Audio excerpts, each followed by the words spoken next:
The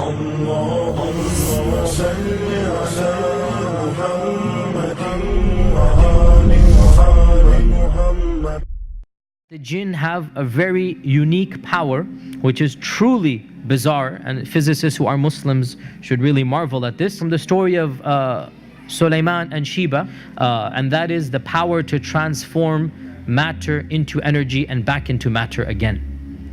And that's something that we are trying to figure out how to do. E equals mc squared. Energy and matter are related, we know this.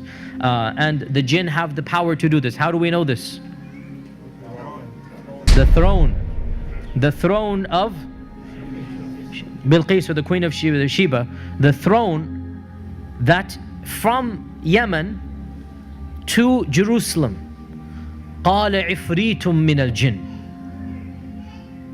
Now, jinns, there are many levels, and ifrit are the most evil and the most powerful. Ifrit are what Western literature calls demons of the jinn. These are the worst of the worst.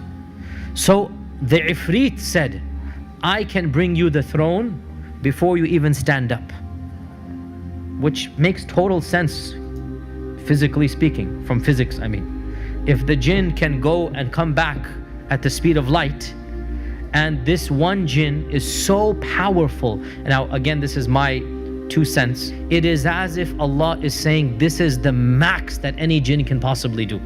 Because Sulaiman had control over all the jinns.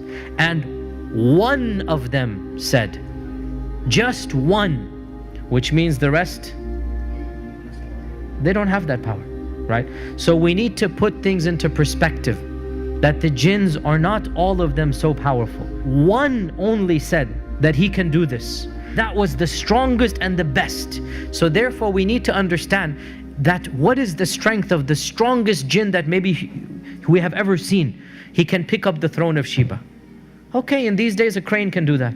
I'm just saying, right? It's not as if the jinn can pick a star up or the moon. It's a physical strength that we can understand.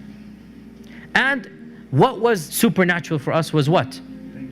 Is that to transport it. And it is well known that this throne is going to be inside the palace, that if he were to take the throne, it would not be flying in the air. People are not going to see it flying. Rather, it would disappear there and appear in front of Sulaiman, which means what? E equals mc squared here, right? Einstein was probably right in this regard. And this is what we believe, if we believe in the story, that it is possible somehow the jinn have the power to take matter, transform it to energy, take it all the way back, and then reproduce it, right? And by the way, this is something that is well known, mutawatir, from the stories and whatnot, that it is possible for a magician to just produce an item that was lost, literally, and he goes, here it is, right? So, what are some of the physical characteristics of the jinn? What are the jinn made of?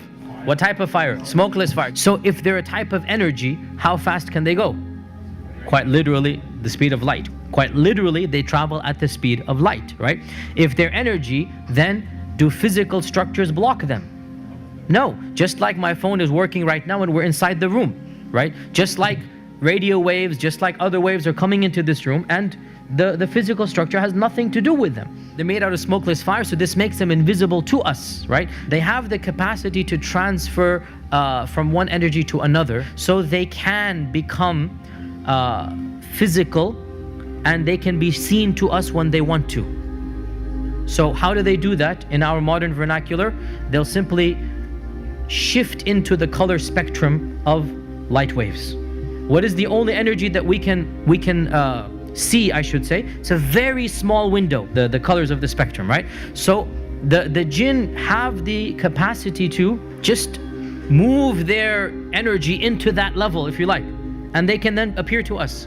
They have the capacity to project their voice so that we can hear the energy of the sound, but it's all energy. So they are invisible, and Allah says in the Quran, إِنَّهُ يَرَاكُمْ هُوَ وَقَبِيلُهُ مِنْ حَيْثُ لَا تَرَوْنَهُمْ. Iblis and his tribe can see you from places you cannot see them. So in this regard, they have the upper hand. They can see you and you cannot see them. They can make their presence known to you. You don't have any clue where they are or not.